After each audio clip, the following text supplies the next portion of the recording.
Miracles usually happen under very special circumstances, and the people who experience them are always extremely grateful, just like the people you're about to meet. The Hermosa Beach Pier is a landmark that draws fishermen and tourists from all over Southern California. In the summer of 1990, the pull of the pier would bring together two men whose powerful friendship would result in a miracle that would save a life. At that time, Los Angeles area resident Rick Wilson was having the most mysterious experience of his life, an inexplicable insomnia that allowed him little more than an hour of sleep a night. After suffering many sleepless nights, he found himself being drawn at all hours to the Hermosa Beach Pier. It was as if some unknown force was luring him there. It got to the point where I was so frustrated, I would walk out onto the end of the pier where there was nobody standing, and I would just look up in the sky and yell to the top of my lungs, "Why am I here?" Frank Rembert also spent a lot of time at the pier that summer, but for a different reason. At 53 years of age, he hardly thought he would be at the end of his life, but his kidneys were failing. Dialysis treatments were becoming more painful and less effective. If a kidney donor didn't arrive soon, he would die. My chances were very slim, and I had kind of put it in my mind that I wasn't going to make it. One afternoon on the pier, Frank had an accident. He snagged his finger on a fishhook, causing a bloody wound. Out of nowhere, a stranger appeared and asked Frank if he needed a bandage. That stranger was Rick Wilson. So I helped him put the Band-Aid on, and when I did that, it was like the feeling like I had to be at the pier was just like gone. And that just told me right there that this is why I'm here. The two men talked for hours and agreed to meet again. 2 days later, Rick found Frank fishing in his usual spot. This time, Frank had just come from dialysis and wasn't feeling well. He actually looked like he was dying, and we started talking about what was wrong with him. Rick found out that without a kidney donation, Frank would die. Within days, he met secretly with Frank's doctor.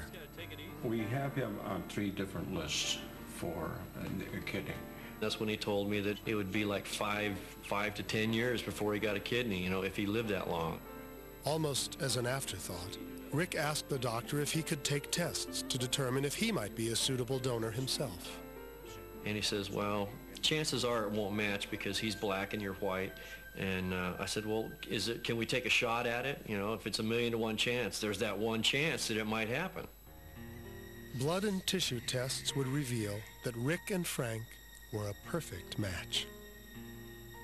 Immediately, Rick approached Frank with what he'd learned. And he said, you know what? We match close as brothers. And I said, what? You're gonna get a kid? He said, yep, we match just like brothers.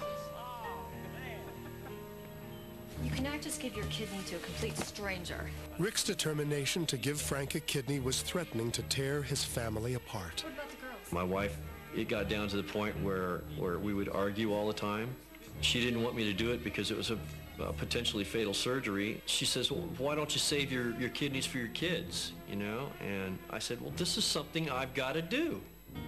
Then an incredible coincidence occurred that caused Rick's wife to change her mind.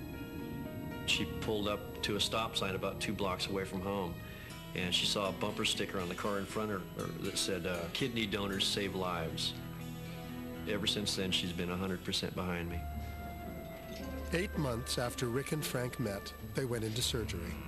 The transplant turned out to be a complete success. They not only gave him my kidney, they had to actually pump 2 pints of blood into him, of my blood, to get his genes ready for my organ. So actually, we're closer than brothers. Today, 7 years after the operation, Rick and Frank are still close as family. The mysterious pull that brought Rick to the pier resulted miraculously in the saving of a life and the beginning of a wonderful friendship. Now that I look back on the whole thing, I think actually God was drawing me to the pier. He wanted me to be there to meet Frank and save this man's life. I just believe in God. Every day I give him thanks that he sent Rick to me to give me life. I do believe in miracles now, because they do happen. And Frank walking around right now is proof of that.